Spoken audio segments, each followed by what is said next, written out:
Estava aceitando o pessoal aqui. Pronto, então voltando, eu vou introduzir um pouco do currículo, do grande currículo, né, do doutor José Luiz Pedroso. Ele tem formação, ele tem uma residência médica em neurologia, doutorado e pós-doutorado pela Unifesp, é vice-supervisor do programa de residência médica em neurologia e professor livre docente da Unifesp, vice-coordenador do setor da neurologia geral e ataxia da Unifesp, professor orientador do programa de pós-graduação em neurologia e neurociências da Unifesp. E aí hoje ele vai falar para a gente, né, nós estamos muito ansiosos por essa aula, com o tema atualizando e desconstruindo as ataxias imunomediadas. E aí eu peço que todos fiquem, assim, com o microfone, né, fechado, a câmera fechada para não dar interferência. No final da aula, a gente abre o espaço para discussões, para pergunta, quem tiver pode fazer, pode, não quiser fazer online, assim, ao vivo, pode colocar no chat, que no final eu faço todas as perguntas para o professor.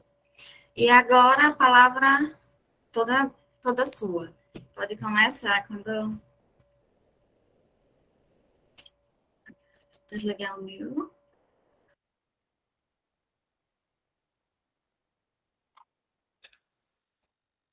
Bem, boa noite a todos. Gostaria de agradecer aqui o professor Fernando Gameleira, a Juliana e o Neto, pela introdução, pelas as palavras carinhosas, né? E pelo convite, por terem me chamado para realizar aqui mais uma apresentação nessa reunião que tem se tornado praticamente uma reunião nacional, né, na área da neurociência, com aulas espetaculares. Então, eu fico muito honrado de fazer parte desse grupo, de mostrar um pouco da nossa experiência com esse tema. Eu vou fazer um tema baseado numa análise de atualização, então uma revisão sobre o tema de ataxias imunomediadas, mas considerando a experiência nesses últimos anos, nessas duas áreas, né, na área de neurogenética, principalmente, a maioria de vocês acaba me vendo falando, né, assistindo as apresentações com base na linha de neurogenética, mas hoje eu vou falar um pouco sobre a área de ataxias imunomediadas, vou explicar o porquê. Então, continuando, além de fazer essa revisão, eu vou também tomar aqui a liberdade de fazer uma certa crítica sobre alguns conceitos nessa área e que eu acho que nós precisamos rever esses conceitos de forma um pouco mais crítica, um pouco mais elaborada, um pouco mais cuidadosa. Então, como todos sabem, a minha linha é uma linha mais desenvolvida na área da neurogenética, mas no setor de neurologia geral e ataxias da Unifesp, nós temos duas linhas principais de pesquisa, criadas pelo professor Orlando há mais de 17, 18 anos, uma linha voltada para ataxias hereditárias, da qual eu faço parte com mais ênfase, mas existe uma linha voltada para doenças imunológicas, a neuroimunologia, excetuando-se aí as doenças desmelinizantes, a esclerose múltipla. Então, dentro dessa linha, nesses últimos 15 anos estudando esse assunto, nós temos dedicado tempo e trabalho aqui na Unifesp para estudar as encefalites autoimunes e neuroreumatologia, né, as manifestações neurológicas das doenças reumatológicas. Dessa maneira, eu me sinto assim confortável para colocar um pouco, sair um pouco dessa linha neurogenética e falar sobre o cerebelo, né, sobre outras formas de acometimento do cerebelo, incluindo aqui, enfatizando aqui as ataxias imunomediadas. Não tenho nenhum conflito de interesse. Esse é um roteiro da apresentação, vou fazer uma breve introdução. Obviamente é difícil não fazer uma introdução sobre as ataxias, a classificação das ataxias. Falarei brevemente sobre o cerebelo e o sistema imunológico, a classificação tradicional das ataxias imunomediadas, as principais síndromes clássicas relacionadas a essas ataxias imunomediadas, e farei uma crítica a três grupos principais, né? O SRET, que é a encefalopatia responsiva a corticosteroides associada a tireoidite autoimune, a doença celíaca, ataxia relacionada à doença celíaca, e o PACA, que é o Primary Autoimmune Cerebellar Ataxia, né? Ataxia cerebelar autoimune primária, e farei aqui as considerações finais e as conclusões. Bem, todos nós sabemos, quando nós apresentamos essas aulas baseadas em síndromes complexas, e a ataxia ela entra dentro de uma síndrome complexa, em geral essas doenças são raras, quando você usa o termo ataxia, é difícil você encontrar uma doença comum, né? Exceto por lesões estruturais, né, como tumores, AVC, esclerose múltipla. Saindo dessa linha, né, essa aula ela é baseada nessa outra linha de raciocínio, as doenças são, em geral, muito raras. Existem mais de 400 tipos de ataxia, só de formas genéticas, são quase 300. E a gente sempre tenta buscar o que mais, além da ataxia, nós temos para sugerir ou direcionar o nosso diagnóstico. Qual é a dica clínica, a dica de exame clínico ou neurológico, né? Essa chave, né, que eu estou colocando várias chaves, uma fechadura, e apenas uma chave abre essa porta, né? Então, como é que nós vamos encontrar a dica clínica para o paciente que apresenta uma ataxia imunomediada? Então, a ênfase dessa apresentação é baseada nessa pergunta. Essa é a classificação geral das ataxias, é uma classificação até de ordem mais pessoal, os livros e artigos são heterogêneos nessa abordagem, nós classificamos aqui no nosso setor, e baseado na nossa experiência, em 7 grupos: as escassas, as formas autossômicas dominantes, as formas recessivas, mitocondriais, ligadas ao X, episódicas, congênitas e as esporádicas. Quando nós falamos de ataxias autoimunes, nós estamos abordando as ataxias esporádicas. O que significa esporádico? Significa que essa ataxia ela começa numa idade tardia, em geral acima dos 40 anos de idade, e sem uma história familiar bem definida. A ataxia esporádica, em geral, ela não tem uma etiologia genética, embora hoje nós saibamos que isso não é totalmente verdade. Existem algumas formas genéticas de início muito tardio. Nós dividimos as ataxias esporádicas em 2 grandes grupos: as formas degenerativas e as formas adquiridas ou secundárias. As formas degenerativas podem ser não genéticas, por exemplo, atrofia de múltiplos sistemas, ou genéticas, como, por exemplo, hoje a gente tem aquela síndrome Canvas, a gente tem visto muitos casos por aqui, mais de 20 pacientes já diagnosticados com mutação do gene RFC1, todos os pacientes com início muito tardio. E aqui, o grupo de interesse hoje, que são as ataxias adquiridas ou secundárias. Esse é o nosso artigo, ele foi escrito aqui há cerca de 8 anos, e apesar desse tempo, né, é uma atualização interessante, uma revisão interessante para que nós possamos entender uma abordagem no diagnóstico diferencial dessas ataxias de início tardio sem história familiar, que em geral tem um difícil diagnóstico. As formas degenerativas principais são a atrofia de múltiplos sistemas, a chamada ILOCA, que é uma forma idiopática de início muito tardio, né, e nós não sabemos a sua etiologia.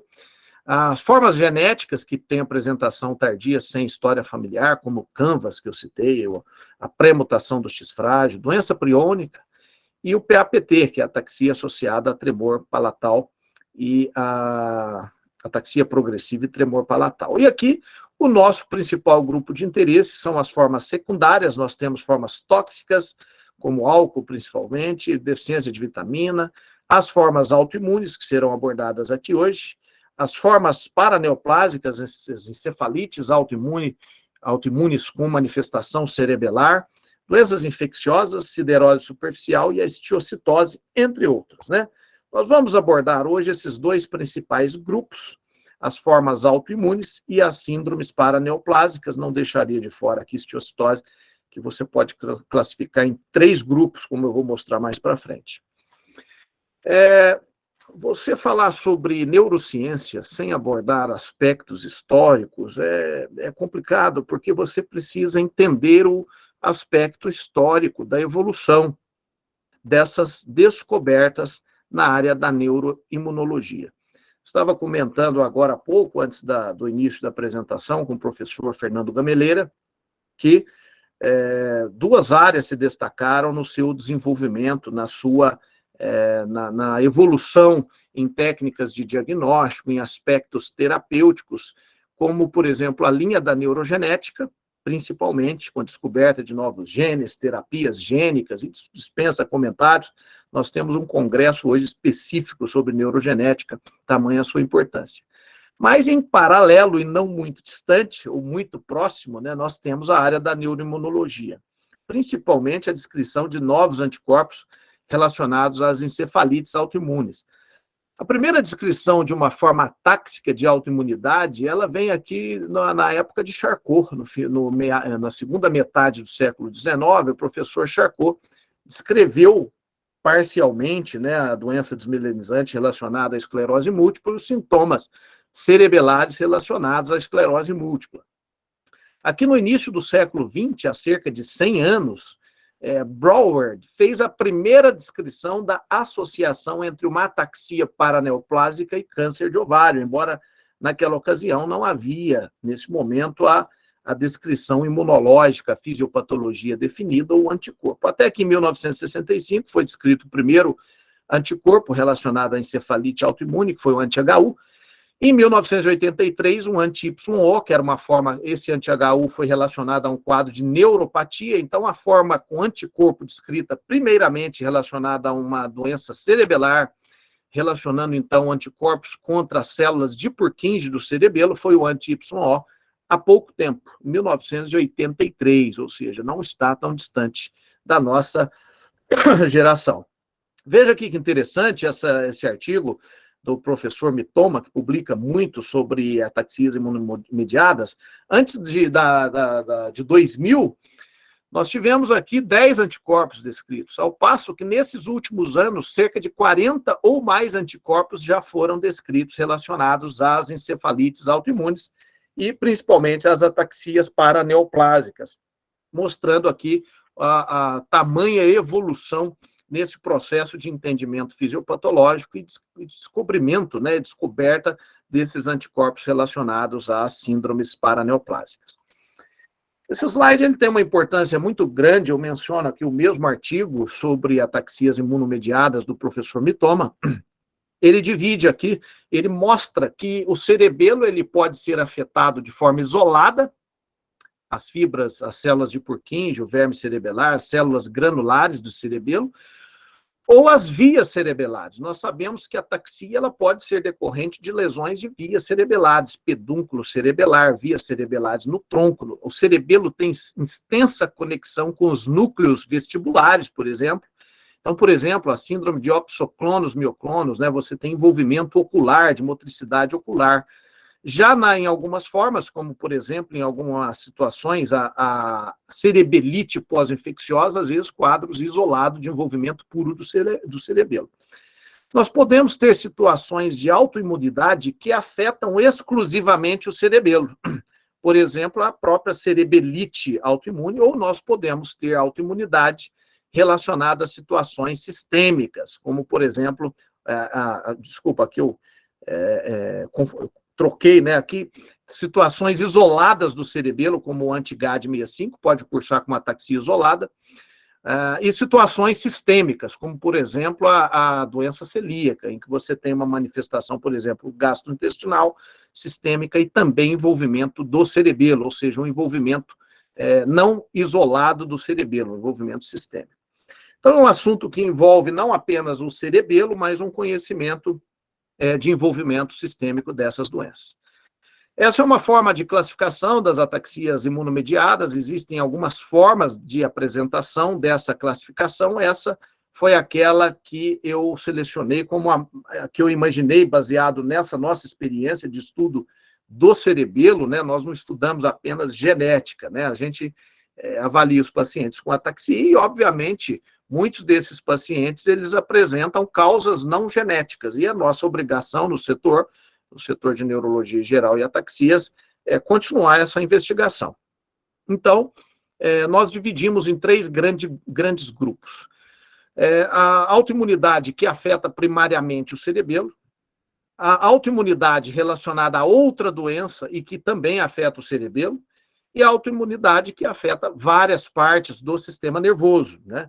Então, dentro desse primeiro grupo, anti-GAD, a ataxia relacionada ao SRET, encefalopatia responsiva a esteroides, a corticosteroides, relacionada à tireoidite autoimune, e essa PACA, que é a ataxia autoimune, ataxia cerebelar autoimune primária.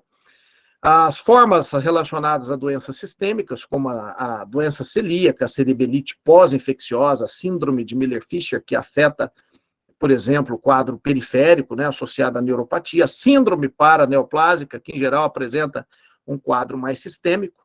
E eu gostaria de mencionar aqui que eu estou excluindo dessa apresentação, não relacionada à sua importância, mas por ser um grupo de doenças separada desse formato, um grupo de doença desmelinizante. Então, não abordarei o tema esclerose múltipla aqui destacado em verde. E nessa apresentação, além de falar um pouco das dicas clínicas, abordagem diagnóstica para essas síndromes clássicas, eu farei uma crítica a essas 3 situações colocadas, destacadas em vermelho. E eu vou, obviamente, passar por cada uma delas, explicando o motivo pelo qual eu acredito que deva haver uma reconsideração sobre a classificação dessas condições. Essa é uma pergunta extremamente importante, né? Quando é que eu devo ter a suspeita de uma ataxia imunomediada? Já que quando se usa o termo ataxia, na maioria das vezes, pensa-se no diagnóstico de uma doença genética. Não é incomum aqui nos nossos trabalhos, nos nossos projetos de pesquisa, pacientes que são encaminhados para uma primeira avaliação e que têm uma ataxia adquirida e que o primeiro teste realizado foi, por exemplo, um painel para ataxias dominantes, um painel para as SCAS. Então, isso é realmente muito comum, muito comum. Então, eu gostaria de colocar para vocês algumas dicas de suspeita. Quando é que o neurologista clínico deve suspeitar de que esse paciente apresenta uma ataxia imunomediada e não uma ataxia, por exemplo, neurodegenerativa ou genética? A primeira dica é a evolução, né? Então, início agudo ou subagudo, em geral, desperta atenção para uma forma autoimune. Exceto o anti-GAD, em geral, os pacientes com ataxia relacionada ao anti-GAD apresentam uma ataxia mais progressiva, às vezes evolução de meses a anos, né? Pacientes, principalmente crianças, que apresentam um quadro inflamatório cerebelar, a imagem pode ser normal ou pode mostrar alteração de sinal no cerebelo, após um quadro infeccioso, viral, principalmente varicela zoster, ou outros vírus, né, já foram associados aí a quadros pós-infecciosos, né, a cerebelite pós-infecciosa. Então, criança que apresenta um quadro cerebelar com ou sem alteração de imagem após um quadro infeccioso viral. Doença neoplásica ativa, se você tem um paciente com uma doença, uma neoplasia, né, principalmente aquelas mais relacionadas a síndromes paraneoplásicas, como mama, pulmão, ovário, testículo, né, ou do linfoma, né, esses pacientes devem ser considerados para essa hipótese, caso desenvolvam um quadro de uma síndrome cerebelar. A imagem, nessa fase inicial, a imagem não mostra atrofia do cerebelo. O cerebelo, em geral, é normal, pode haver alteração de sinal, e essa atrofia das células de Purkinje relacionadas à autoimunidade, em geral, ela ocorre de uma maneira tardia. Condição de base, né? Uma doença autoimune de base, por exemplo, diabetes mellitus tipo 1, ataxia relacionada ao anti-GAD, hipotireoidismo, se nós formos considerar aqui a síndrome do SRET, né, com a encefalopatia responsiva a corticosteroides, e por último, a resposta à imunoterapia, embora nós saibamos que muitas ataxias imunomediadas, principalmente aquelas relacionadas a síndromes paraneoplásicas, e anticorpos que são relacionadas a antígenos intraneuronais possuem pouca resposta à imunoterapia. Esse é um artigo também recente, de 2020, em que nós fazemos uma abordagem no diagnóstico diferencial das ataxias agudas do adulto. E vocês vão observar nesse artigo que a gente classifica como parte desse artigo é fundamentalmente direcionado para as ataxias imunomediadas. Então, faz total sentido pensar nesse grupo de doenças quando nós temos uma ataxia de início agudo. Vou começar a mostrar para vocês aqui alguns casos clínicos que fazem parte das síndromes mais comuns ou mais clássicas relacionadas às ataxias imunomediadas. Esse é um paciente aí próximo aos seus 55 anos de idade, que apresentava um quadro de ataxia lentamente progressiva nos últimos 10 meses, ou seja, o quadro não foi agudo, era um quadro atáxico puro. A única coisa que chamava atenção era a presença de uma alteração ocular que nós caracterizamos como um downbeat nistagmo. Vou mostrar um vídeo melhor aqui, você consegue ver melhor o downbeat. E o que mais que chamava atenção? Qual era a dica para o diagnóstico nesse caso? É que esse paciente era portador de diabetes tipo 1, insulino dependente. Nós fizemos aqui a avaliação, esse paciente recebeu o diagnóstico de ataxia relacionada ao anti-GAD, ele tinha BOC positivo no líquor, lembrar que cerca de 70% das ataxias relacionadas ao anti-GAD apresentam BOC positivo no líquor. Em geral, a gente considera altos títulos de anti-GAD, então títulos baixos, em geral, pode ser que você esteja diante de um erro diagnóstico. Em geral, os títulos acima de 2.000 e, obviamente, o anti-GAD específico, que é o 65. Embora existam relatos relacionados ao GAD anti-67, você deve solicitar especificamente o GAD 65. Associação com diabetes mellitus insulino dependente. Não espere uma ataxia aguda nesses pacientes, eles, em geral, apresentam uma ataxia subaguda ou crônica, e aqui, nesses casos, em especial, ocorre uma melhora considerável ou parcial com o uso de imunoglobulina EV. Em geral, nesses pacientes, não há relação direta com uma neoplasia. Aqui nós publicamos 2 pacientes com um quadro muito semelhante, mostrando que esse downbeat nistagmo aqui, que a gente mostra para vocês, ele era uma dica semiológica para o diagnóstico de ataxia relacionada ao anti-GAD.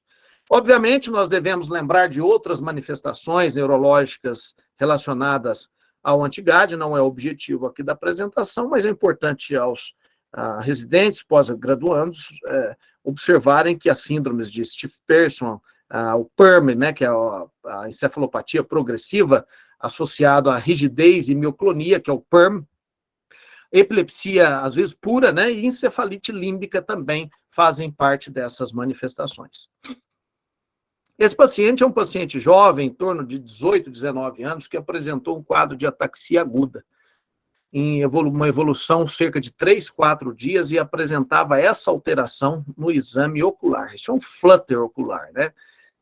Nesse paciente, nós não tivemos, foi numa era em que a gente não tinha a possibilidade da investigação imunológica, ele teve um quadro infeccioso viral prévio, então nós ficamos na dúvida entre uma ataxia aguda com flutter ocular, não é bem um opsoclonos, né, porque o movimento ocular ele é apenas horizontal e não multidirecional, e ele apresentou um quadro viral prévio. Então, uma das dúvidas aqui, isso era uma cerebelite num adulto, pós-infecciosa, ou esse paciente tinha uma ataxia imunomediada e que nós não tivemos a oportunidade de fazer esse diagnóstico, isso já faz cerca de 16, 17 anos, e hoje nós temos essa possibilidade. E, felizmente, ele teve uma melhora completa com pulsoterapia naquela ocasião. E situações mais direcionadas ao grupo da neurologia infantil, essa mocinha, aos 3 anos, ela começou a apresentar uma alteração na linguagem, hoje ela tem de 4 para 5 anos, é uma paciente encaminhada pelo Dr. José Marcos, que é neurologista, e que hoje é residente da neurologia infantil da Escola Paulista de Medicina, me forneceu esse vídeo, dessa menina que apresentava um quadro atáxico de início relativamente subagudo, cerca de 2, 3 meses de evolução, alteração da linguagem, irritabilidade, e apresentava uma alteração também na motricidade ocular. Fica difícil a gente observar, mas nós caracterizamos clinicamente como uma síndrome de opsoclonos, mioclonos. Ficou difícil caracterizar a mioclonia, mas ela tinha ataxia e mioclonos. E veja só, ela que após pulsoterapia, imunoglobulina mais rituximab.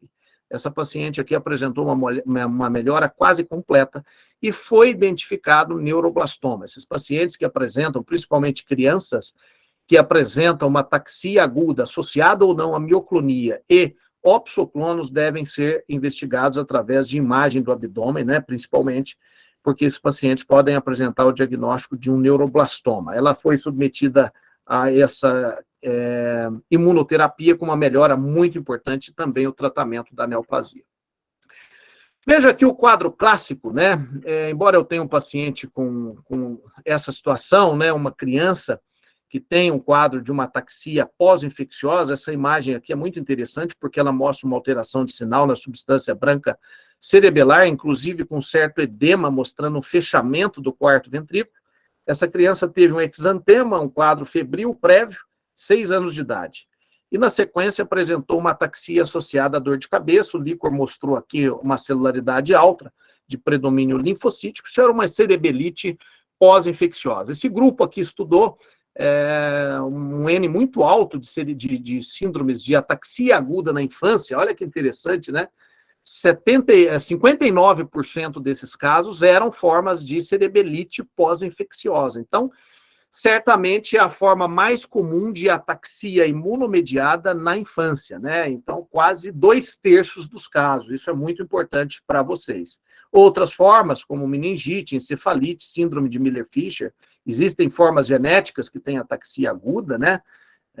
Como a TP1A3, a doença de Hartnup, uma doença vascular, né? Poderia ser um AVC, mas veja que o mais comum é cerebelite pós-infecciosa.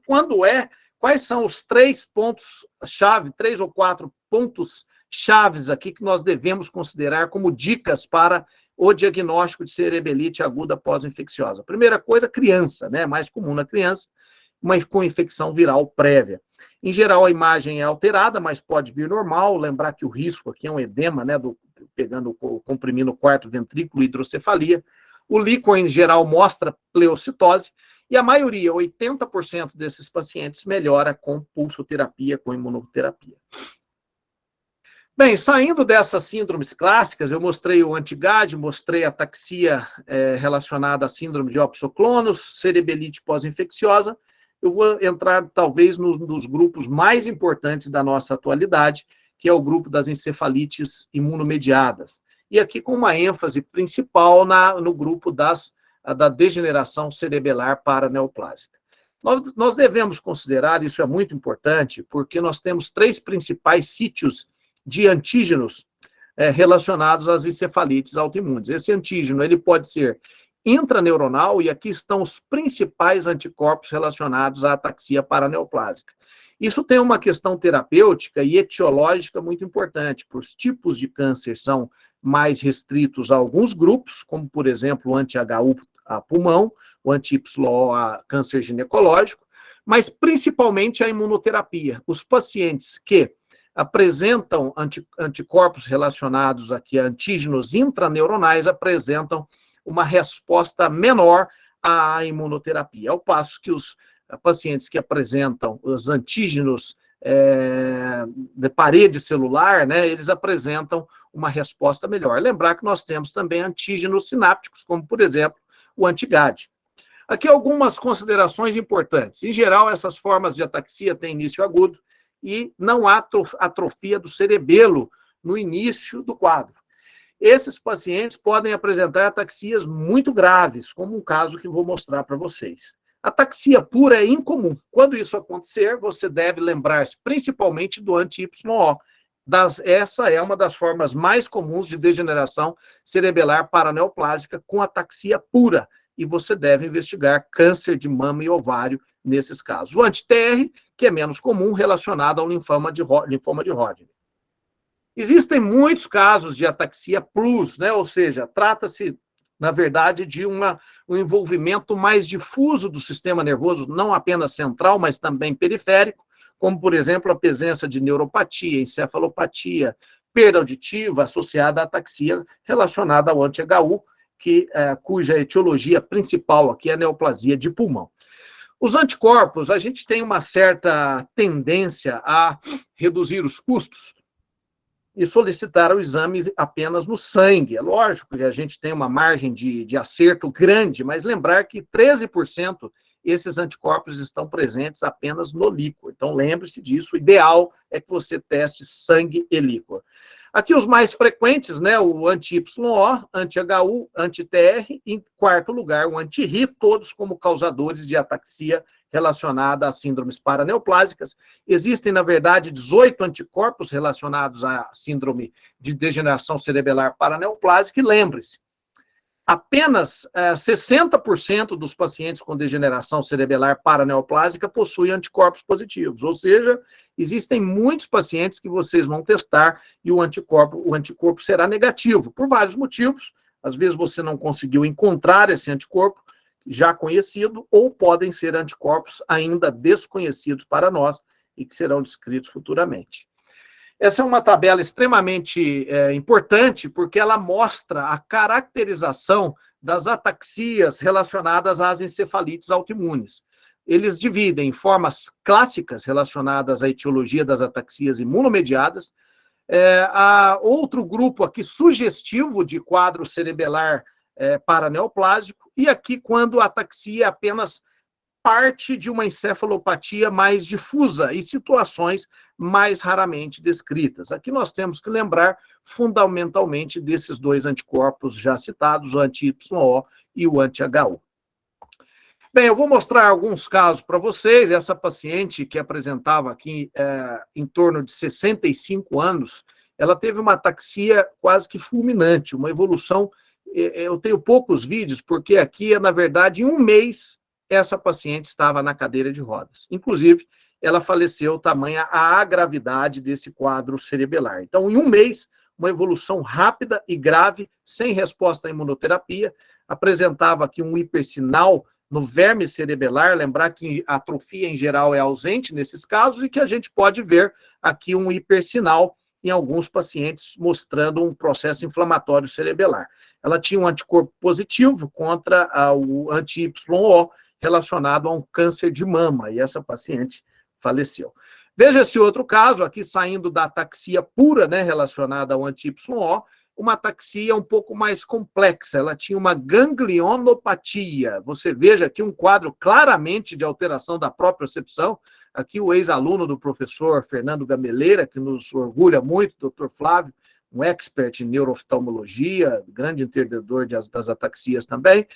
E essa paciente apresentou um quadro de melhora importante após imunoterapia. Nós identificamos, ela tinha um quadro psiquiátrico prévio também, nós identificamos um anticorpo relacionado ao receptor da glicina. A glicina, então, pode se apresentar com uma ataxia autoimune, principalmente com ganglionopatia, embora o fenótipo mais comum seja associado à síndrome da pessoa rígida, stiff person, ou a síndrome de PER, mas lembre-se também da ganglionopatia autoimune. Vou mostrar outro caso aqui para vocês, uma paciente que tinha um quadro cerebelar subagudo, puro, uma ataxia pura, mas era uma hemiataxia. Veja que interessante, né?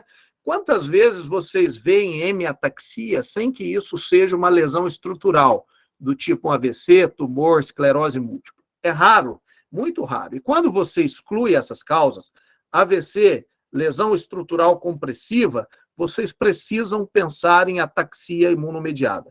Então, uma hemiataxia de início subagudo, lembre-se de uma degeneração cerebelar paraneoplásica, esse é um caso da literatura, mostrando uma atrofia até assimétrica do cerebelo. É um tema extremamente interessante, essa semiologia de hemiataxia é algo que realmente me interessa muito. Então, essa paciente tinha um anti-HU, o tumor, olha que interessante, foi aparecer 6 anos depois, e a gente usa os 5 anos como critério, né? Era um tumor de mama, e ela teve uma boa resposta à imunoglobulina, apesar desses casos, em geral, possuírem baixa resposta. Essa outra paciente tinha, além da ataxia, um tremor cefálico e uma desautonomia. Nós até, olha, veja, isso é um head titubation, né? Um tremor cefálico, um head bobbing, não sei como vocês queiram utilizar, talvez não esteja incorreto, e a gente até interpretou inicialmente como algo até psicogênico ou funcional, a imagem era normal, eletroencefalo normal, líquor normal, mas qual foi a dica? A desautonomia. E ela voltou francamente atáxica no ambulatório. A gente fez o diagnóstico durante a internação, fez o tratamento, mas ela ficou extremamente atáxica, com uma baixa resposta, e ela tinha uma ataxia com head titubation relacionada aqui ao anticorpo anti-hemiglu-R1, que é uma forma rara de ataxia imunomediada. Agora, veja que interessante, esse artigo saiu recentemente, né, um artigo de 2021, e o professor Kailash Bhatia fez um comentário aqui na Movement Disorders Clinical Practice, um paciente da idade adulta, próximo aí dos seus 55, 60 anos, ataxia progressiva, desautonomia, REM Behavior Disorder, né, o distúrbio comportamental do sono REM. Tinha essa imagem, atrofia ponto cerebelar, olha aqui a ponte atrofiada, e o Hot Cross Bunting, que era um sinal da cruz. O diagnóstico não tem erro, atrofia de múltiplos sistemas, mas lembre-se disso. Esse anticorpo, chamado Homer3, ele pode mimetizar um quadro de atrofia de múltiplos sistemas. Quais são as dicas para que você não interprete de maneira equivocada um paciente que tem esse quadro como algo degenerativo ou de uma doença que é potencialmente tratável, já que o Homer3 pode ter uma resposta à imunoterapia. Alteração do líquor, como leve pleocitose ou hiperproteinorraquia, e alterações cognitivas. Então, não se esqueça do diferencial do Homer3 como diagnóstico diferencial da atrofia de múltiplos sistemas. Eu achei essa imagem muito interessante, né? Eu vi esse artigo alguns meses atrás, apesar dele já ter 7 anos, mas estudando o assunto, né? A chamada aqui, a Medusa Head Ataxia, né? Que, na verdade, os neurônios relacionados às fibras de Purkinje, quando você faz o CBA, né? Que é o Cell-Based Assay para investigação aqui, quando você usa o cérebro do rato, para que os anticorpos do sangue, né, do paciente estudado, eles se grudam aqui e formam essas áreas brilhantes, né? É aí que você direciona, então, a investigação para a realização da imunohistoquímica. Então, os testes básicos para a investigação das encefalites autoimunes, a triagem é feita através do CBA, e o exame confirmatório é feito através de histoquímica para a identificação do anticorpo específico. Eu achei isso muito interessante, porque é uma analogia aqui entre a cabeça de medusa, né, com as fibras de Purkinje, e também com o CBA, visto aqui num paciente que apresentava uma ataxia imunomediada, uma síndrome paraneoplásica. Bem, saindo um pouco dessa linha, acho que eu mostrei alguns casos interessantes, o que a gente tem aqui no nosso setor, os mais significativos para a nossa apresentação. Eu vou mostrar algumas situações um pouco mais raras. Vou tentar acelerar um pouco, né, que eu já estou com 40 minutos. Essa paciente tinha um quadro de úlceras... Zé Luiz, não há pressa nenhuma. Perfeito, professor. Nenhuma pressa, fique inteiramente à vontade. Vamos em frente, muito obrigado. Essa paciente de 43 anos apresentava um quadro aqui de uma hemiataxia. Novamente, hemiataxia. Quando você tem hemiataxia, excluir o causa estrutural, lembre-se das formas autoimunes, isso é uma dica semiológica. Úlceras orais e genitais, episódio de uveíte e esse quadro agudo. Eu imagino que vocês já estejam pensando no diagnóstico, a imagem, ela foi muito característica, mostrando uma alteração talâmica, e na região aqui pegando diencéfalo e mesencéfalo. Essa paciente teve um diagnóstico confirmado de neuro-BC, hoje faz uso de imunomodulador com quadro controlado, né? Então, veja que interessante, né, essa alteração fenomenológica, e provavelmente, é lógico, estou falando de ataxia imunomediada, muitos podem questionar, isso é uma ataxia relacionada a uma lesão estrutural. É verdade, ela tem uma lesão talâmica esquerda, então pode ser que ela tenha uma ataxia talâmica contralateral, né? Então, isso é fenomenologicamente, semiologicamente, é muito interessante essa observação. Essa é uma outra paciente do nosso setor, vocês vão observar que ela não tem uma base alargada, ela tem um quadro, na verdade, de uma ataxia sensitiva. E, curiosamente, tinha um diagnóstico já prévio de uma síndrome seca, bem grave. E todos os anticorpos positivos, isso fez parte aqui de um dos projetos da doutora da Cristina Jacques, do nosso setor, e ela estudou quadros de ataxia relacionados à síndrome de Sjögren. Foram 11 pacientes, a maioria desses casos, né, de uma série de mais de 50 ou 60 pacientes com Sjögren, os que apresentavam quadro de manifestação de alteração de marcha, 11 pacientes, e esses pacientes tinham, na maioria das vezes, uma ataxia sensitiva. Mas desses pacientes, 3 ou 4 apresentavam atrofia do cerebelo. Então, não se esqueça, embora isso seja raro, ataxia pode acontecer na síndrome de Sjögren, principalmente uma forma sensitiva.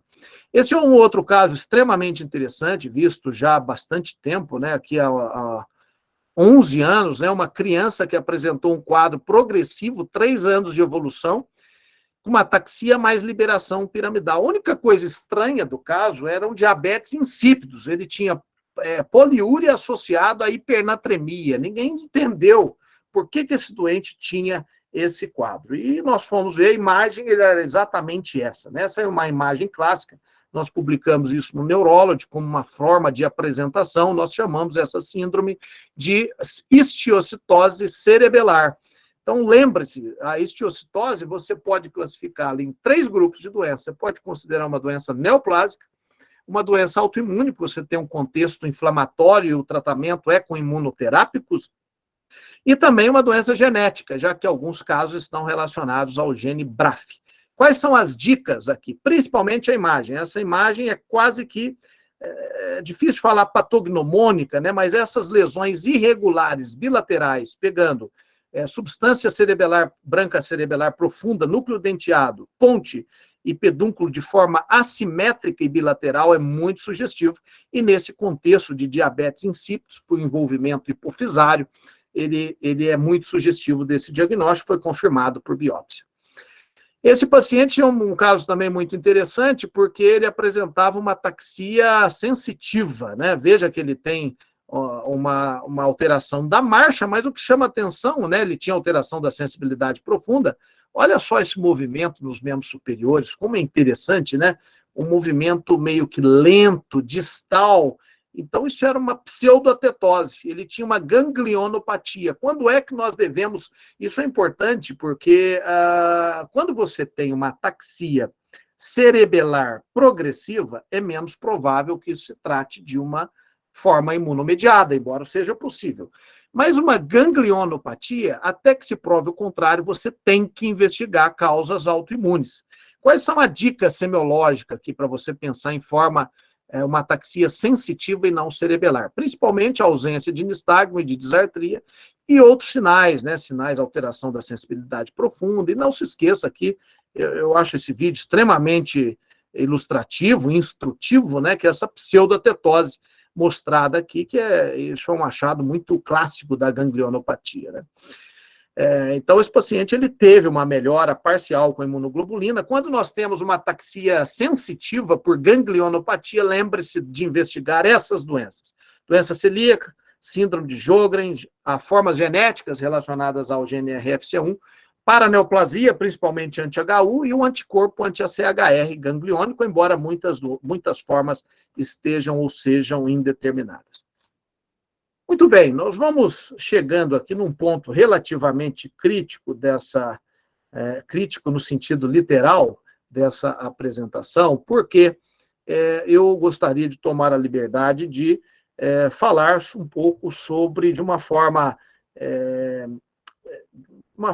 crítica mesmo, de tentar entender alguns conceitos com os quais a gente acaba tendo uma certa discordância devido à sua frequência, formas de investigação, critérios diagnósticos, e isso é baseado numa experiência de avaliando pacientes com doença cerebelar, não apenas genéticas, como já mencionado, nos últimos 15, 16 anos. Então, eu gostaria de trazer um pouco dessa análise crítica, é a primeira vez que eu mostro, né, além de apresentar essa aula no setor, é a primeira vez que eu faço essa apresentação fora, e eu gostaria de discutir esse assunto com vocês no final da apresentação.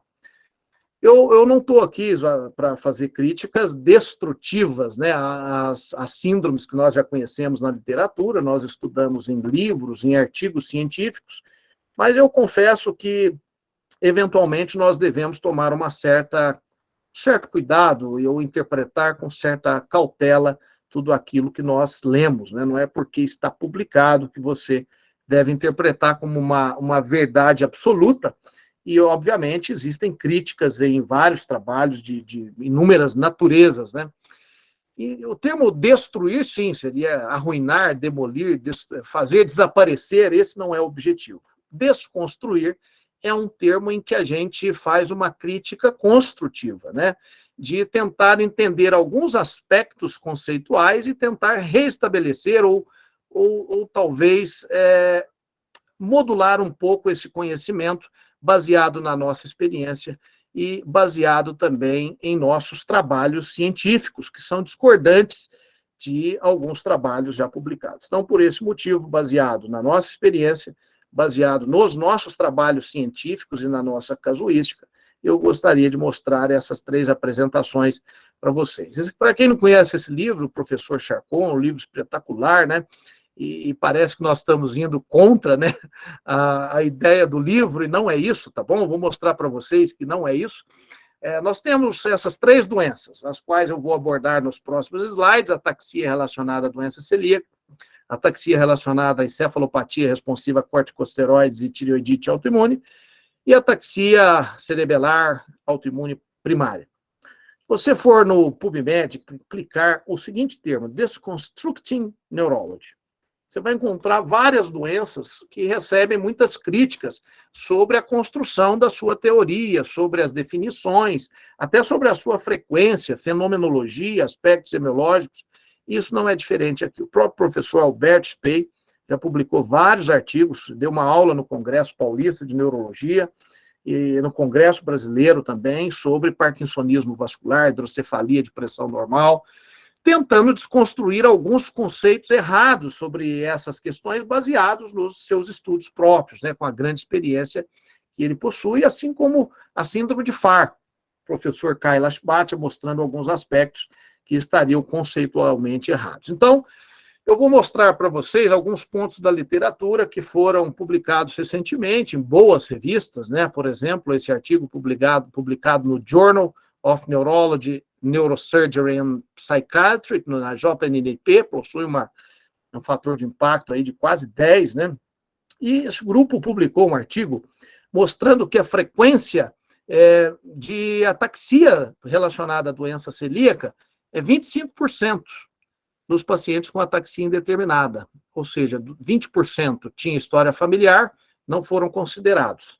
E os outros, né, aqui então 20%, 1.300 pacientes, mais ou menos, 1.250 pacientes, 1.300, 25% apresentavam aqui o diagnóstico de ataxia relacionada à doença celíaca. Esse número é muito alto, é uma prevalência que a gente não observa no nosso dia a dia. Então, nós fomos estudar o assunto, estudar os artigos, entender por que esses problemas ou essa divergência possa ter acontecido. Eu gostaria de lembrá-los que nós temos apenas em 1.500 casos avaliados.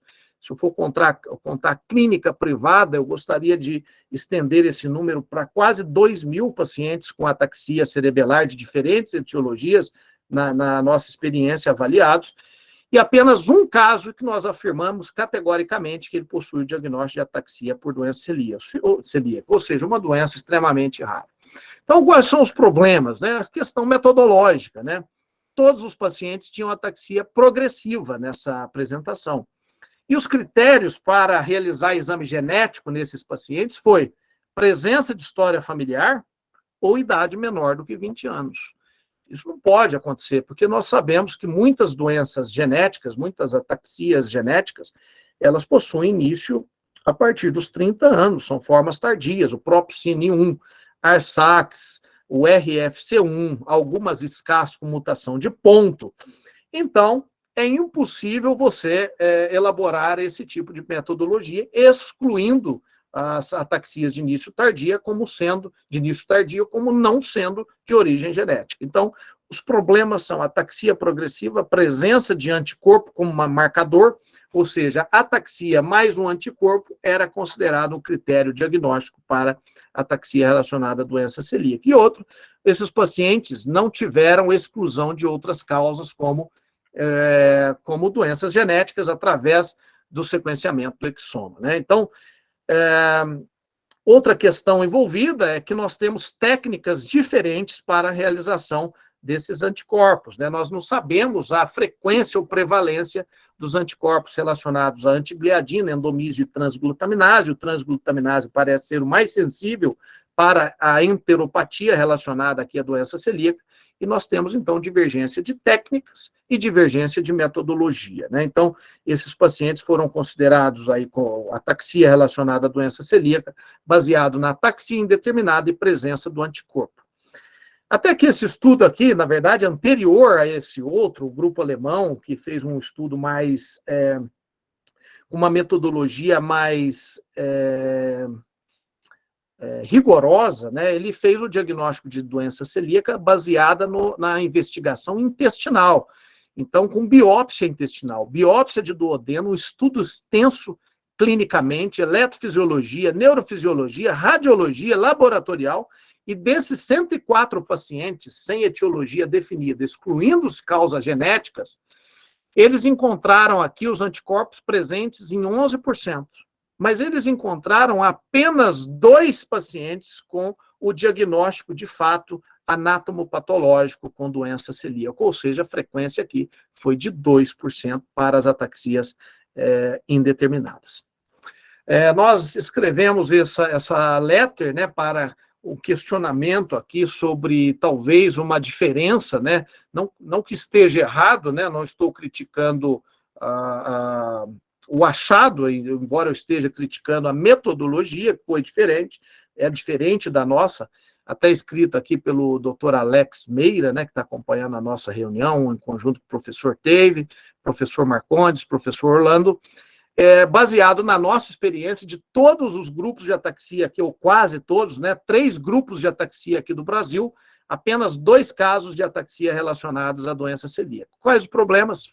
Formas progressivas, critérios diagnósticos com uma metodologia insuficiente, como marcador sorológico isolado, ausência de investigação através do sequenciamento do exoma e limitação dos critérios para investigação de doença genética abaixo de 20 anos ou história familiar positiva. E a população, que é diferente, a nossa população é diferente da população estudada nesse artigo. Então, a minha crítica vai mais no sentido de rigor metodológico para o diagnóstico dessa doença celíaca, com manifestação neurológica, e também na sua prevalência. Nossa prevalência é extremamente baixa. Essa é a única paciente, né, que eu vou mostrar que ela tem uma fala normal, ela não tem uma fala cerebelar, e ela tem uma ataxia sensitiva, né? Ela tinha todos os 3 anticorpos positivos e a biópsia confirmando atrofia de vilosidades e hiperplasia das criptas, que é o diagnóstico, é o critério anatomopatológico para a doença celíaca, que é o único caso em quase 2.000 pacientes avaliados. Bem, vamos partir para um outro grupo, talvez até mais problemático, né? Essa PACA, que é o Primary Autoimmune Cerebellar Ataxia. Esse grupo, o professor Mitoma, que estuda muitas ataxias imunomediadas, inclusive com estudos imunológicos, patológicos, ele mostrou que alguns pacientes que apresentavam ataxia indeterminada, esses critérios iniciais de 2016, foram incluídos pacientes com evolução crônica. Ele viu que esse HLA-DQ2 ele estava presente em 74% desses pacientes com ataxias supostamente autoimunes, e 35% do grupo controle. Frequência de anticorpos também era muito mais elevada. Mas agora em na verdade é 2020, 2021, tá? Esse artigo que eu vou citar para vocês, houve um task force, né, para que houvesse uma tentativa de classificação do PACA. Quais são os critérios? Agora, isso mudou, né? Antigamente, eles consideravam ataxias progressivas sem definição diagnóstica, mas, na verdade, são ataxias de início agudo ou subagudo, e a ressonância sem mostrar alterações significativas, normal, né? Imagem normal, excluindo-se aqui as causas conhecidas, como doença celíaca, pós-infecciosa, relacionadas às encefalites autoimunes, e mais 2 dos 3 critérios: líquor alterado, história de autoimunidade ou presença de algum anticorpo, e o quarto, obviamente, para que quando a gente estuda aquilo que a gente não sabe, né, a melhor estratégia é excluir outras causas, né? Então, a gente sempre tem essa carta na manga para que a gente não passe aperto na argumentação. Quais são os problemas? A ausência de um marcador anticorpo específico, ou seja, anticorpos desconhecidos na patogênese do envolvimento cerebelar. Você denominar como primário quando há alterações sistêmicas, né? Ele inclui aqui anticorpos relacionados a anticorpos no sangue, mas isso não é definido com clareza. E a ausência de estudos amplos com padronização, por exemplo, quando nós abrimos o PubMed, apenas 6 artigos sobre esse tema. É um assunto que tende a evoluir o seu conhecimento. Eu acredito que nós vamos... na verdade, nós não sabemos o que é o PACA, né? É provavelmente uma forma autoimune que nós não temos um anticorpo definido, e aqui não está descrita a melhora com imunoterapia. Talvez seja uma das falhas dessa tendência a classificar essas doenças, já que isso não foi incluído nos critérios diagnósticos. Então, essas são as 3 principais críticas relacionadas a essa síndrome. Não sei se vocês já conheciam, mas é algo que a gente ainda realmente nós não sabemos o que é, né? Não há uma definição clara na literatura e nenhuma padronização, nem clínica ou sorológica / imunológica. E agora eu entro no nosso último tópico, que é a encefalopatia associada à responsiva a corticosteroides e com tireoidite autoimune. Essa é a primeira descrição do Lord Brain, é uma descrição belíssima aqui de 1966, quando esse neurologista inglês, que tem um livro espetacular para a época, né, de neurologia. Eu acredito que muitos de vocês talvez até tenham esse livro na sua biblioteca. Ele descreveu aqui num paciente de 48 anos, um homem de 48 anos, um quadro de uma encefalopatia subaguda com stroke-like. Tinha distúrbio de movimento, tinha alteração no líquor, e ele tinha aqui um quadro de uma tireoidite autoimune de Hashimoto. E foi aqui que ele descreveu essa primeira manifestação e surgiram os conceitos de encefalite de Hashimoto. Esse artigo é talvez um dos principais já publicados sobre esse tema em 2020, até uma análise, os autores foram muito honestos, né, nas suas colocações, e ele acaba gerando até uma certa heterogeneidade muito grave nessas apresentações. São mais de 100 pacientes aqui avaliados, e os grupos tinham apresentação psiquiátrica, encefalopatia, o NORSE, né, que é o status refratário, né, como manifestação inicial, encefalite límbica, nenhum com ataxia pura, né? Isso é meio estranho. O grupo que talvez com maior experiência nesse assunto não mostrou um caso de ataxia pura, né? E foi o editorial do Neurology nessa ocasião, com esse título espetacular, né, que é a neuromitologia da encefalite de Hashimoto, colocando alguns questionamentos baseado principalmente na heterogeneidade clínica. A resposta à corticoterapia foi muito baixa, nem 1/3, né, dos pacientes. Os pacientes que tinham anti-TPO, eles apresentavam outros anticorpos associados, né, contra FAN alterado, NMO, e o grupo era muito heterogêneo, né? Então, existe essa ideia de que existe ataxia cerebelar pura relacionada à encefalopatia responsiva a corticosteroides e associada à tireoidite autoimune. Será que isso existe? Então, veja, esse é o principal artigo que aborda uma quantidade grande de pacientes, né, fazendo uma revisão sobre a literatura, sobre vários relatos, então, de pacientes que apresentavam ataxia pura relacionada ao índice de anti-TPO e antitireoglobulina elevados, né? Vejam aqui que muitos não tiveram resposta terapêutica à imunoterapia, que quase todos não tiveram resposta, né? Então, quais são os problemas aqui, né, que a gente apresenta? É heterogeneidade.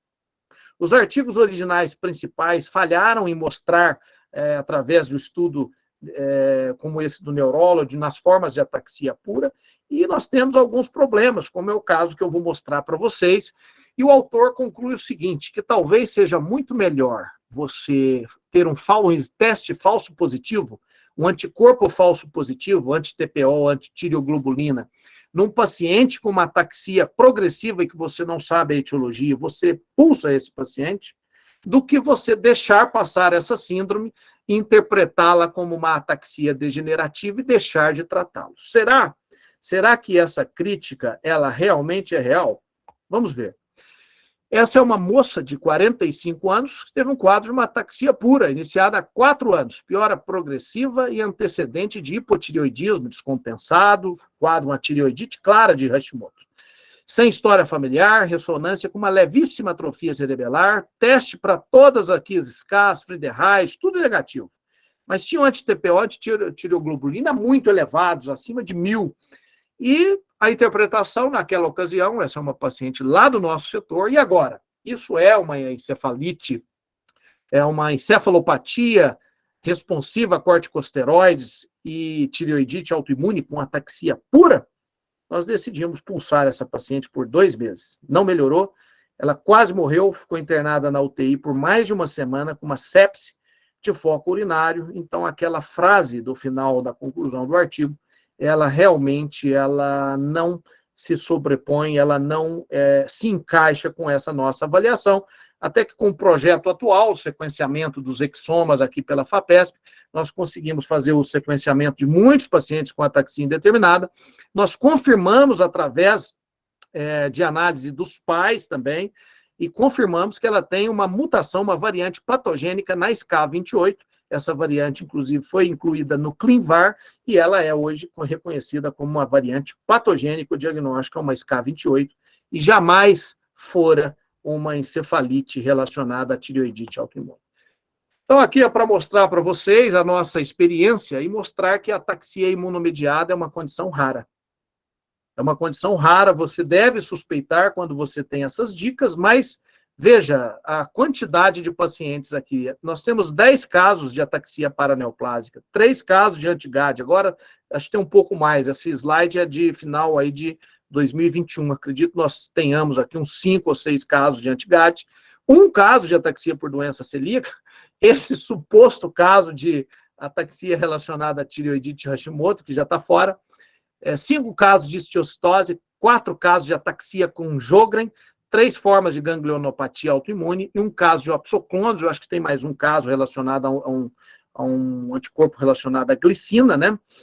Então, veja que a ataxia imunomediada, ela não é tão comum quanto nós pensemos, ou, às vezes, a gente aborda muito esse tema e na verdade, uma condição rara. Estou mostrando aqui para vocês a nossa série de casos e veja que nós temos acesso ao painel de encefalites autoimunes com o projeto do professor Orlando, da doutora Mariana, que é um projeto extremamente relevante para o setor. Nós tivemos vários diagnósticos recentes, muito importantes para essas definições. Quais são as mensagens finais, né, baseada numa visão pessoal, já que eu faço uma crítica sobre essas 3 síndromes? Em geral, a ataxia imunomediada ela tem um início agudo ou subagudo, né? Algumas exceções, como o anti-GAD, pode ser progressivo. Na fase inicial, não espere encontrar atrofia do cerebelo. Cerebelite pós-infecciosa na infância, né? Lembre-se disso. E principalmente quando você tem associação com opsoclonos, lembrar de investigar neuroblastoma. Degeneração cerebelar paraneoplásica, a forma pura é rara. Você tem que pensar em anti-YO, principalmente relacionado a câncer ginecológico. Lembrar que é uma doença, uma apresentação extremamente grave. Esses pacientes têm uma evolução grave.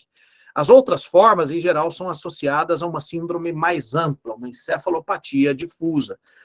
E aqui algumas conclusões baseadas na nossa experiência e nas nossas publicações e trabalhos, né? Já com vários projetos, inclusive com doutorado, mestrado em andamento com esses assuntos, nós superestimamos o diagnóstico de ataxia celíaca. Existe realmente a PACA, Primary Autoimmune Cerebellar Ataxia, como padronizar, né? E se existe a forma atáxica pura da tireoidite de Hashimoto. E lembre-se, a ataxia imunomediada é uma condição rara, mas obviamente não é por ser rara que nós não devamos pensar nessas condições, nesse diagnóstico.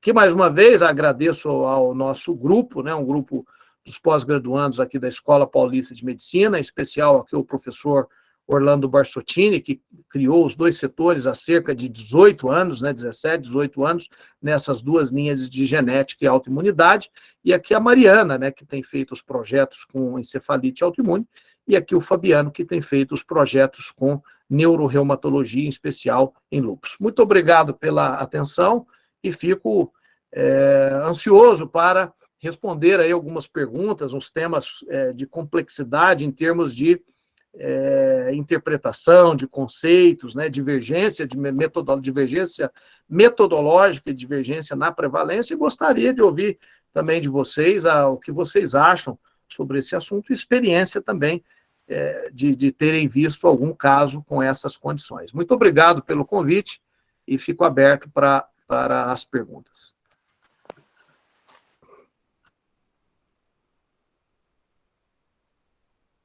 Doutor José Luiz, primeiramente queria, assim, parabenizar pela aula excelente. Já havia assistido outras sobre ataxias, esse que para mim é um mundo, e é um mundo, assim, super instigante, muito difícil. Principalmente aqui, quando a gente não tem tantas oportunidades de investigações, tudo. Mas, inicialmente, realmente parabenizar muito pela aula e agradecer muito pela sua disponibilidade. Quem tiver alguma dúvida, algum comentário que queira... Eu tenho, Juliana. Eu não queria... Desculpa aí, Zé Luiz, mas eu estou fominha.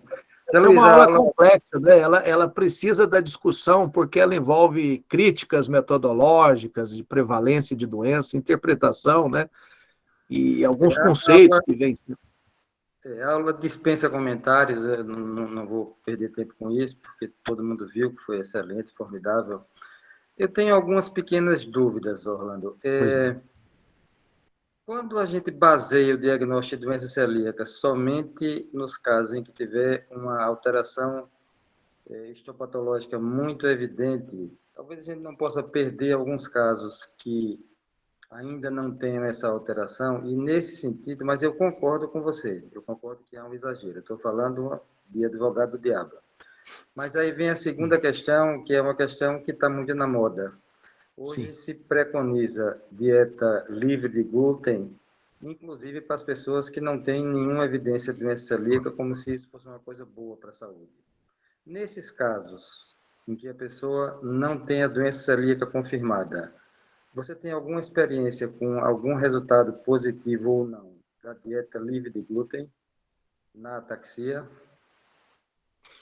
Bem, a pergunta é importante e interessante, já que você vê também o outro lado, né? Será que a gente não deixa passar alguns casos aqui de ataxias indeterminadas de início tardio, e você não tem nós não temos o hábito de ficar pedindo antigliadina, endomísio, transglutaminase para todos esses pacientes. É verdade, nós não temos esse hábito. Eu acredito que seria até um tema para um projeto, né? Fica aberto já aqui o convite para um projeto, daria uma tese de mestrado, doutorado, facilmente.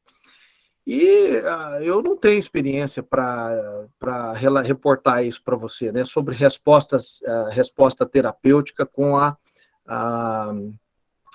redução aí da ingesta de glúten. Para essa paciente, que é uma paciente até da minha clínica privada, né, ela autorizou a gente trazer, filmar e mostrar, eu não vi melhora. Inclusive, eu fiz imunoglobulina para ela também por 3 meses seguidos, né? E não obtive melhora. Ela ficou por mais de 1 ano com uma dieta restrita em glúten e não melhorou nada. Então, mesmo num caso em que eu tenho uma confirmação, até porque o fenótipo do envolvimento da doença celíaca, classicamente, né, neurológico, é uma ganglionopatia, né? E não um quadro cerebelar clássico com atrofia. Isso é um outro problema, né? Qual é a apresentação atáxica clássica? É uma ataxia sensitiva ou cerebelar? Então, a minha experiência é uma experiência de um caso que foi negativa, num diagnóstico em que eu tinha uma certeza muito maior do que simplesmente um anticorpo. Né? Muito obrigado, eu concordo com a sua análise. E eu tenho mais uma dúvida, Zé Luiz, mas essa é uma questão um pouco mais ampla, que é em relação às doenças inflamatórias do sistema nervoso central e periférico associada aos anticorpos de tireoidite de Hashimoto. Pois não. A minha impressão, mas é só uma impressão, porque eu tive alguns casos, mais de neuropatia até, que a gente pulsou com metilprednisolona e que houve alguma melhora Sim. mais ou menos expressiva. E naquela ocasião, eu me lembro que eu li um artigo na Neurology, e esse artigo falava na pesquisa dos anticorpos antitireoidianos no líquor. Sim. E a gente chegou a dosar esses anticorpos algumas vezes no laboratório Fernando Travassos, em Recife. Uhum. E depois esse exame foi abandonado porque não tinha padronização. Eu queria saber o que é que você acha e se você valorizaria pesquisar esses anticorpos no líquor. Sim. E se você conhece alguma padronização, porque nesse artigo da Neurology não havia padronização, havia só uma descrição. Sim. E agora, aí, nesse caso, eu vou me permitir uma pequena opinião um pouco diferente. A minha impressão é que essas encefalopatias e neuropatias associadas a esses anticorpos, a minha impressão é que são mais frequentes do que a gente pensa. Sim, eu entendo, né, essa posição. Aqui a minha crítica ela foi muito talvez no excesso de diagnóstico só por encontrar o anticorpo, mas você está coberto de razão. Aqui uma análise mais criteriosa, como você sugeriu, a investigação desses anticorpos no líquor, né, eu realmente desconheço. Né, eu desconheço, não tenho essa informação. O professor Orlando está aqui nessa apresentação, ele tem estudado muito esse assunto, faz uma aula, inclusive, brilhante sobre um perfil crítico também, mostrando esse artigo no Neurology, sobre essa condição. Então, talvez, se ele puder comentar, não sei se ele pode comentar. Eu não tenho experiência, nunca pedi anti-TPO e antireoglobulina no líquor. Quando eu vejo um paciente em que a gente não tem um diagnóstico, um quadro de uma encefalopatia, né, e sem uma definição, e os anticorpos estão realmente muito elevados, você exclui outras causas. Nós temos até uma publicação de um paciente, isso foi em 2000, tem 12 anos, né, a gente não tinha todos esses anticorpos para encefalite autoimune bem descritos, e essa paciente tinha um quadro muito clássico, com crise convulsiva, quase um stroke-like, alteração leve de substância branca, líquor alterado com proteína alta, os títulos muito altos, e ela melhorou, assim, plenamente com corticoterapia. Ela voltou ao normal, era uma senhora de 80 anos, nós pulsamos ela. Inclusive, a gente publicou a melhora do eletro, sem anticonvulsivante. O eletro limpou apenas com corticoide, né? Então, para essas situações, é uma coisa, né? Você vê um quadro um pouco mais com mais subsídio, né? Mas quando você vê uma apresentação atípica, do tipo uma ataxia pura progressiva, eu acho que a gente tem que ter uma interpretação cautelosa, porque certamente a chance de você estar vendo um falso marcador sorológico positivo é muito grande. Obrigado, Luiz. Tem algumas perguntas aqui no chat, mas o doutor Orlando pediu a vez para... Olá, boa noite. Primeiro, queria cumprimentar o Zé Luiz. Elogiar o Zé Luiz é chover no molhado. Em relação à pergunta do professor Fernando, Fernando, veja só, a dosagem de anticorpos tireoidianos no líquor, ela não está padronizada, mesmo nos grupos que estudam encefalopatias autoimunes e tudo mais, eles não têm essa padronização. E talvez seja uma falha, mas isso não existe. Assim, mesmo a quantidade de anti-TPO e anti-tireoglobulina no soro ainda é um motivo de controvérsia acima de quanto é que você considera patogênico ou não. Aquilo que eu tenho conversado com o Zé Luiz, com o pessoal lá do nosso ambulatório, eu acho que, na verdade, essa questão de tireoidite de Hashimoto ou Tourette é uma entidade que está com os dias contados. Eu tenho essa impressão.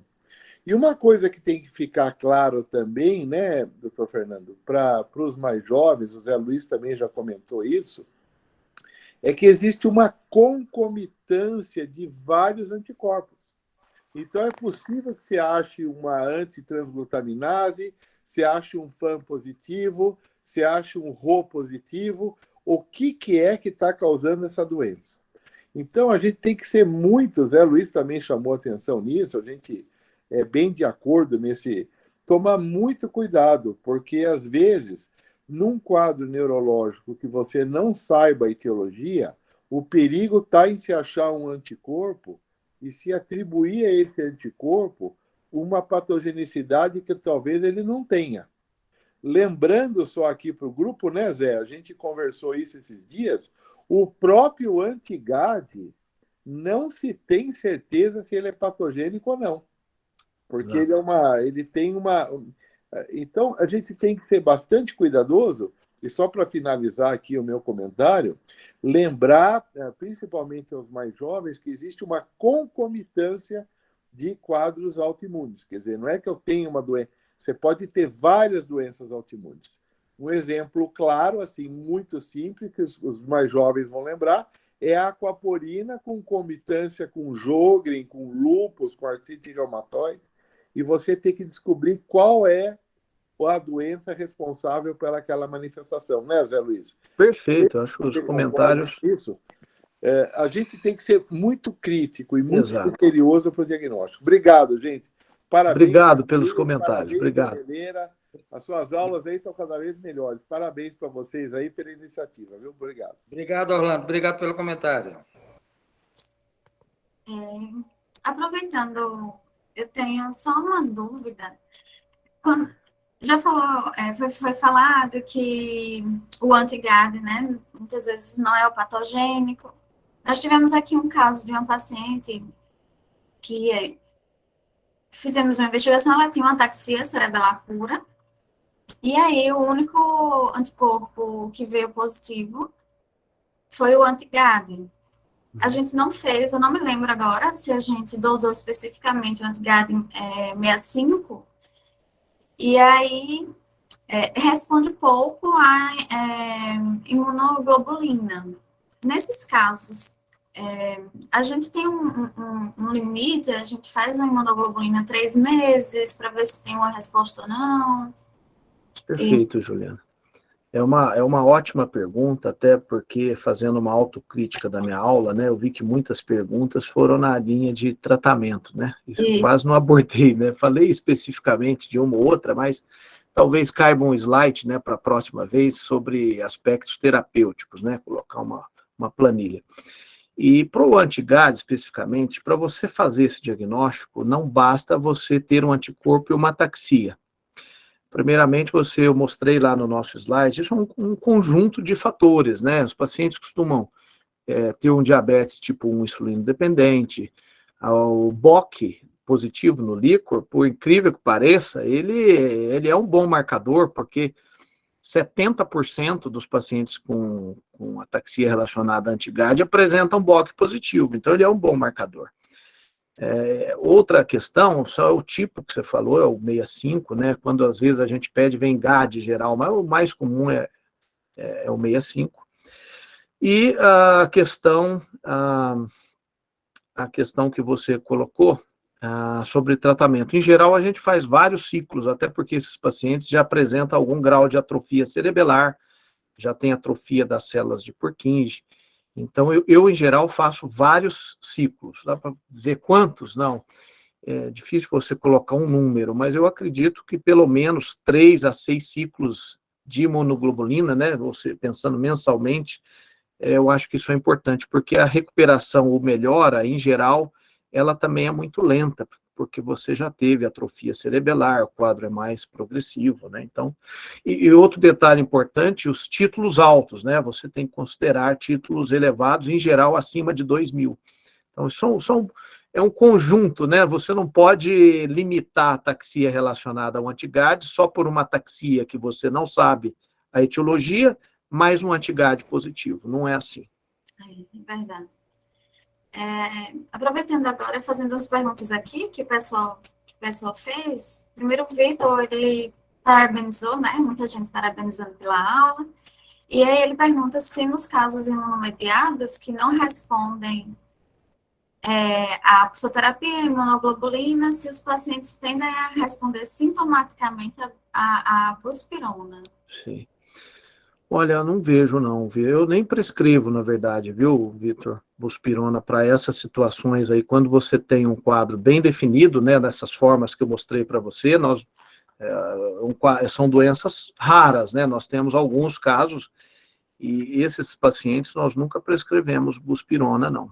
Eu me lembro de buspirona, a gente prescrevia há uns 15, 20 anos atrás, para pacientes com ataxia cerebelar, né? Ataxia de Machado-Joseph. O professor Orlando deve ter prescrito. Eu cheguei a prescrever algumas vezes, né? Mas não para ataxia autoimune, não, Vitor. Não me lembro, a não sei que você me mostre algum relato aí, alguma coisa, eu não me lembro, não, Vitor. Zé, eu nunca prescrevi, tá? Então eu fico mais tranquilo. Tá bom. Tá, e a gente tem aqui outra pergunta, que é da Valéria. Ela perguntou se nos casos de ataxia paraneoplásica, o rituximab pode ser indicado, mesmo nesses casos paraneoplásicos, só que ela especificou em neuroblastoma, né, após a retirada do tumor. Sim, nesse caso que eu mostrei, que era um neuroblastoma, foi feito pulso imuno e rituximab. Então, em geral, você está autorizado, sim, principalmente quando tem um quadro, às vezes, um pouco mais refratário ou grave, né? Então, sim, para essa condição, sim, ataxia associada a opsoclonos, mioclonos, né? E ao neuroblastoma, sim, está indicado, sim, Valéria. Esse caso, por exemplo, né? Que é um caso do grupo de neurologia infantil aqui da Escola Paulista de Medicina, do Dr. Zé Marcos, Dr. Ricardo Pinho, foi feito. E a paciente melhorou muito, muito. Foi praticamente uma melhora quase completa.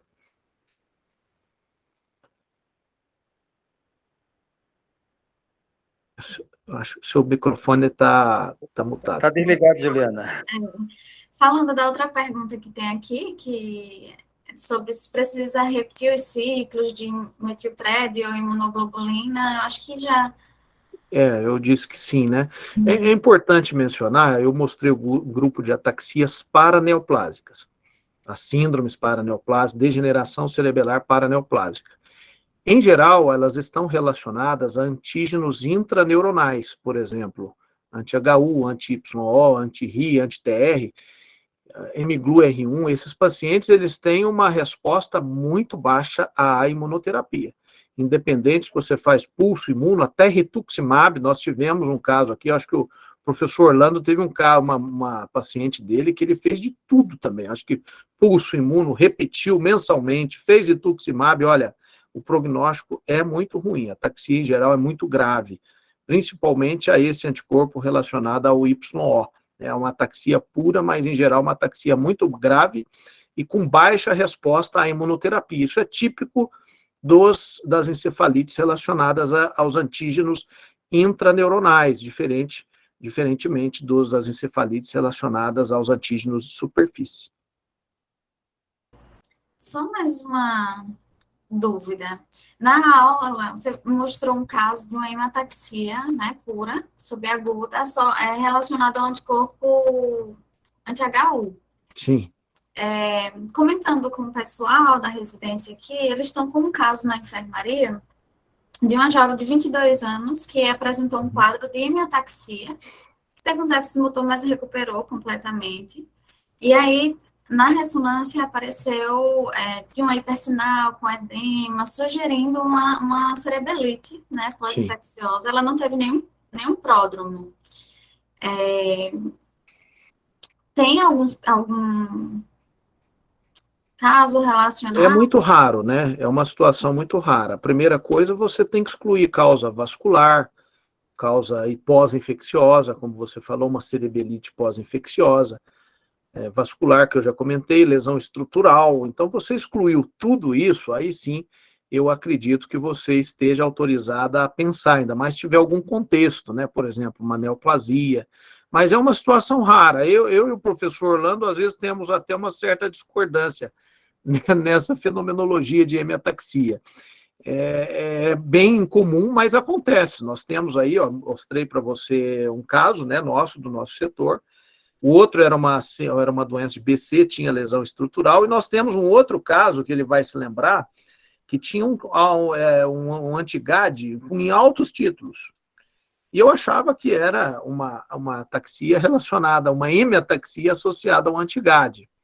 Era uma das minhas suspeitas. E ele achava que não. Então, veja, Aqui depende muito do feeling do caso, né, da situação. Nós tivemos uma discordância de interpretação, e a paciente ficou sem diagnóstico, não melhorou com a imuno. Fiz imunoglobulina, ela não melhorou, e até hoje nós não temos uma definição clara do que ela teve, se foi uma hemiataxia autoimune, se teve alguma lesão estrutural. Ela tinha um pequeno cavernoma no cerebelo, e uma das hipóteses é que ela tinha sangrado previamente, a imagem não mostrou, então é difícil. A hemiataxia pode ser autoimune, mas antes disso, você precisa ser muito cautelosa na exclusão de outras causas.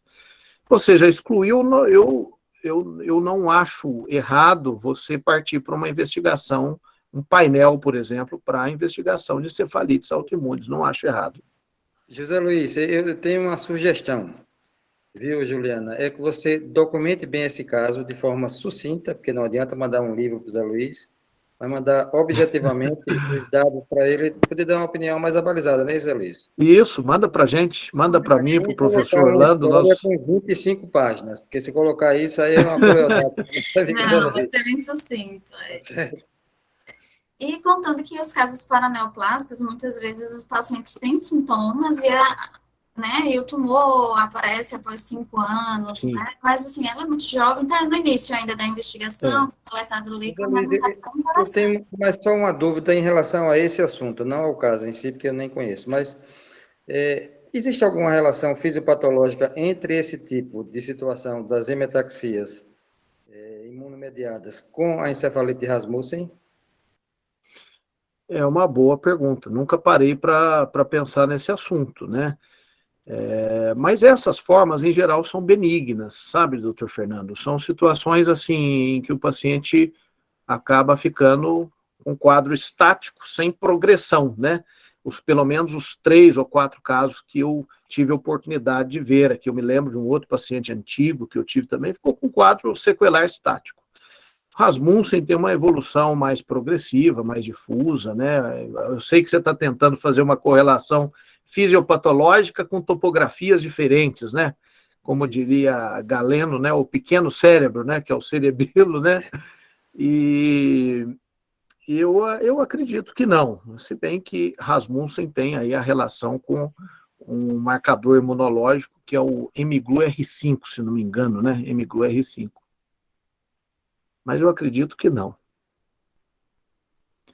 Valeria a pena investigar, né? Eu acho que para esses casos em que a gente ainda tem pouco subsídio fisiopatológico, é para essas situações que a ciência ela vale, né? Ela se vale, né?